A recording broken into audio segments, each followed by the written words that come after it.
Ladies and gentlemen, the unthinkable just happened north of our border, Alberta. That's right, Canada's energy powerhouse has officially lit the fuse. New referendum laws just went live, and overnight, they've triggered what many are now calling the biggest political uprising in modern Canadian history.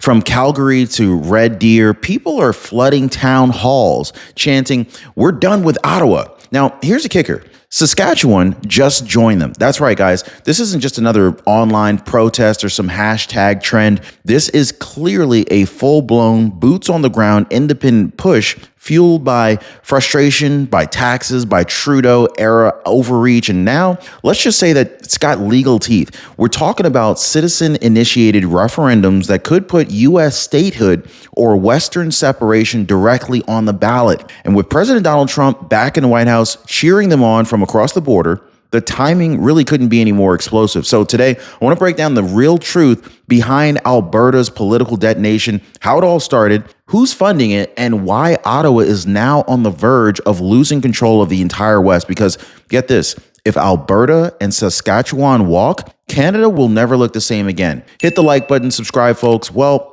the spark that lit this fire, it wasn't a protest, it was a policy change buried deep inside of Alberta's legislature's fall season. Now, in late 2025, lawmakers quietly passed this Referendum and Citizens Initiative Act, lowering signature requirements, shortening waiting periods, and most importantly, allowing citizens, not politicians, to be able to propose binding votes. Now, it was supposed to make government more responsive, but instead, it handed frustrated Albertans the ultimate weapon, a legal path to independence. So overnight, organizers from the old Wexit movement resurfaced, rebranded, and realized that they no longer needed Ottawa's blessing anymore. One provincial official even warned privately, "We just legalized our own exit." And what did Ottawa do? They laughed. They dismissed it as symbolic. But every eye roll from Mark Carney's cabinet, every condescending CBC headline, it just poured gasoline on the prairie soil. So talk radio lines started blowing up. Telegram groups tripled overnight. Alberta's rebellion, it now had paperwork, official, lawful, unstoppable paperwork. In fact, the system that Ottawa built to silence the West just armed it with a megaphone. And by the time that they noticed, the countdown had already begun. So once those laws hit the books, Alberta didn't wait. No, within like 2 weeks, Western exit banners flooded social media. Edmonton, Calgary, even Red Deer saw record-breaking rallies, farmers waving Alberta flags beside American ones. You saw the oil patch workers chanting, "No more Ottawa." What used to be barstool grumbling turned into some organized chapters with bylaws, bank accounts, and field offices. The new Ipsos poll stunned the establishment. 58% of Albertans now open to independence or U.S. statehood. That number rivals Quebec's separatist peak in 1995. Corporate media called it dangerous populism. The people called it payback. Years of carbon taxes, stalled pipelines, and arrogance that Ottawa boiled over into a single rallying cry. We'll run our own house. So what's happening here isn't a protest. This is a political awakening. Truckers, ranchers, even small business owners who never touch politics, they're suddenly collecting signatures and flying stars and stripes on the prairie pickups. The unity speeches from Ottawa, they sounded like the unity speeches from Ottawa, they sound like background noise now. The West isn't listening. In fact, it's planning its exit strategy. So when your grandkids look back, what do you want them to remember? A grandparent stressed out about Medicare bills, or one who was free to enjoy life with them? This is why I partner with Chapter. They protect your Medicare coverage so that you can protect your family time. Now, one of our viewers, she said, "Thanks to Chapter, my Medicare plan finally feels like it's helping me, not stressing me out." So let me ask, what promise do you want to keep with your grandkids? Now, most people, they're already dialing that phone number right there at the bottom of your screen, or they're visiting askchapter.org/Ron. That phone number again is 909-563-8279. Now, I'm going to go ahead and tell you right now, it really didn't take very long for the spark in Ottawa to jump the border with Saskatchewan, where the grain farmers and small town mayors had already been grumbling for years about Ottawa's crippling carbon tax and endless red tape. When Alberta passed its new referendum law, Saskatchewan's premier faced immediate pressure to follow suit. Within days, rural councils began introducing motions for prairie sovereignty coordination. In Kindersley, Weyburn, and Moose Jaw, local chambers held town halls titled, "Why Not Us?" The mood was electric. Truckers spoke about losing contracts to foreign import policies. Farm families warned of federal strangulation. I mean, the unspoken truth, they see Alberta's path as the escape hatch. Cross-province Zoom meetings are now uniting ranchers, energy executives, and small manufacturers into one bloc, the Prairie Alliance for Independence. Now, together, Alberta and Saskatchewan, they make up over half of Canada's oil and gas output and nearly all of its wheat exports. So if those provinces coordinate in a referendum, well, the foundation of Canada's economy doesn't just crack, it collapses. And this is why Ottawa's panic isn't paranoid, it's survival instinct. In fact, then came President Donald Trump, throwing jet fuel on the already roaring prairie fire. So at a rally in Houston last week, the president joked, "Why sell your oil to Ottawa when you can sell it to America?" The crowd exploded, and so did Alberta's independent chat rooms. In fact, what once felt theoretical suddenly looked possible. Trump's Energy Independence 2.0 agenda invites open cooperation with resource-rich allies. Alberta checks every box: oil, agriculture, minerals, and now political momentum. His administration quietly confirmed exploratory talks about a cross-border energy corridor that would completely bypass Ottawa entirely. In fact, the message was clear. Washington's door is open. For thousands of Albertans and Saskatchewanians, Trump's voice carries more weight than Mark Carney's entire cabinet. Drop a Trump down below if you're watching from Canada and you agree with that. His message: lower taxes, strong borders, energy dominance. It all aligns perfectly with Western Canada's culture. And so now, U.S. flags, they're waving at Alberta rallies, not out of fantasy, but foreshadowing. In fact, what was once separatist daydreaming has turned into economic logic. And for the first time ever, the prairie provinces aren't asking for permission from Ottawa. They're taking inspiration from Washington. Now, behind the closed doors of Parliament Hill, it's chaos. Prime Minister Mark Carney, the so-called steady hand, is watching unity polls collapse faster than loony. His cabinet leaks tell the whole story. Half of his ministers, they want to threaten legal action against Alberta.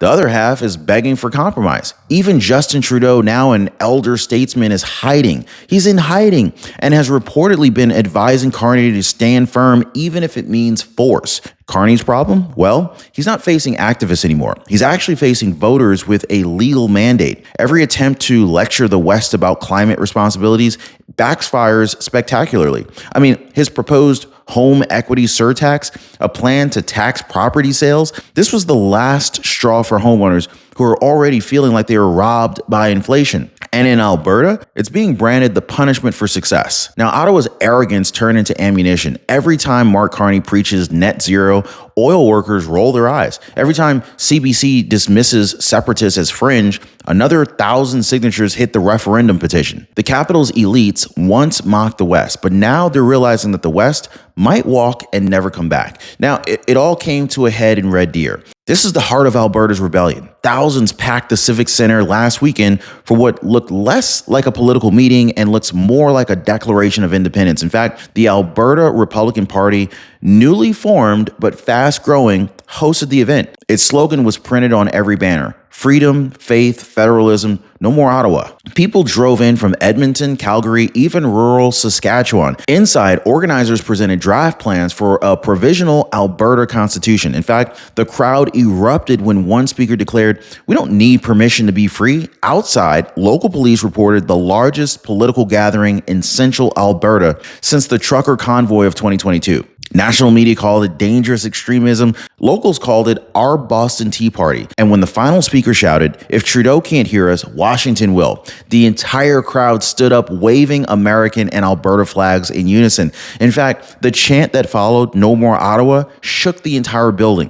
That was the night that Western independence stopped being theory and actually became a movement. So at the very heart of this uprising isn't just politics, it's money. Alberta has poured tens of billions of dollars into Ottawa's equalization program, subsidizing provinces that actively vote against its economic interests. Every dollar that's shipped east feels like another insult. So while Ottawa lectures about climate justice, Alberta's oil royalties, they're footing the bill for programs in Quebec that ultimately block the very pipelines that feed the national budget. Now, under U.S. statehood, those payments vanish overnight. Alberta would keep 100% of its energy profits and slash corporate taxes on American levels, 15%, not 27%. Economists estimate that alone would add $40 billion a year back into Alberta's economy. President Trump's Commerce Department is rumored to be studying the numbers already. In fact, Mark Carney warns that it would destabilize Canada. But Albertans are countering that. They're saying it already is. You can't chain the golden goose to a bureaucratic wall and then expect it to sing.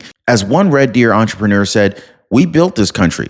They bleed it dry." The rebellion isn't just ideological, it is financial survival. And now, Alberta's accountants are doing the math louder than its politicians. So now, here's where it gets complicated and very dangerous. The Canadian Constitution offers no clear path for provincial succession. In fact, Ottawa insists any independence referendum must go through Parliament, Supreme Court approval, and bilateral negotiation. But Alberta's new referendum law quietly rewrites the script. It allows citizen-led initiatives on any matter of public interest. Translation, they're daring Ottawa to stop them. Constitutional experts warn of a legal time bomb. Now, if Alberta proceeds with a sovereignty vote without federal consent, Ottawa could declare it invalid, but that only fuels resentment. Others suggest Mark Carney might invoke emergency powers similar to Trudeau's 2022 convoy crackdown. Now, imagine that. Troops or RCMP clashing with protesters waving both U.S. and Alberta flags.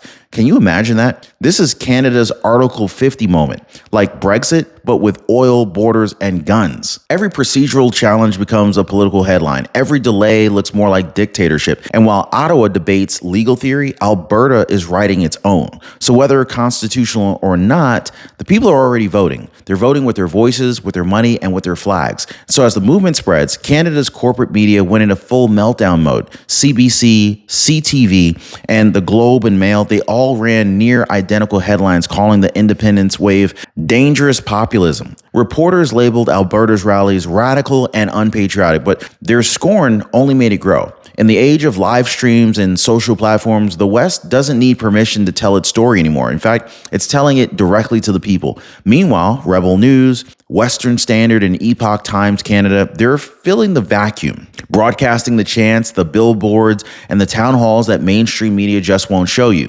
Viewership has absolutely exploded. Ottawa's rumored plan to crack down on digital misinformation is being seen as an attempt to censor dissent. And that's only pouring jet fuel on the fire. In fact, the divide is now cultural as much as it is political. Eastern elites talk about unity, Westerners talk about freedom. The same flag now represents two nations sharing one border but opposite values. And no matter what Mark Carney says, it's very clear. The media's war for hearts and minds is one that Ottawa is losing right now. So here's the part that just really keeps Ottawa awake at night. Behind the headlines, American energy firms are already running cost models for a potential Alberta partnership. If Alberta joins the U.S. as the 51st state, it would instantly become America's #1 domestic oil supplier. Think about it. Completely eclipsing Texas and Alaska combined in proven reserves. Refineries in Montana and North Dakota, they could plug directly into Alberta's system. No export taxes, no carbon levies, no Trudeau interference. Border dynamics would change overnight. U.S. Customs could absorb key crossings like Coots and Sweetgrass, forming a new energy corridor district. The Pentagon would gain a friendly northern defense partner, while Alberta would gain guaranteed protection under the U.S. Constitution. Now, for President Trump, it is a geopolitical win. Cheaper oil, stronger borders, and a humiliated Ottawa. But for Canada, it would be existential collapse. Losing Alberta and Saskatchewan would strip billions in revenue and shatter its resource backbone. The question now isn't whether the U.S. wants Alberta, it's whether Alberta still wants Canada. So now, here we are, guys. This is the point of no return. What started as a single billboard near Bowdoin has now become a continental earthquake. Hashtags like hashtag Western Exit and hashtag 51st State Now, they're trending daily. Alberta influencers are live streaming from town halls. Saskatchewan farmers are posting videos calling Trump their neighbor in chief. Wow. The West isn't whispering about independence anymore. In fact, it is organizing it. Mark Carney's government faces a nightmare choice right now: reform or fracture. Compromise could keep Canada together, but it would mean surrendering control of energy, taxation, and immigration to the provinces. Refusal could spark the largest constitutional crisis since Confederation. Meanwhile, President Trump keeps stoking the flames, calling Alberta's leaders patriots fighting for freedom. This isn't just politics, it's identity. Alberta and Saskatchewan, they've reached the point where being Canadian feels like a penalty, not a privilege. And for millions who are watching, one truth has become impossible to deny. When a nation stops listening to its builders will build something new.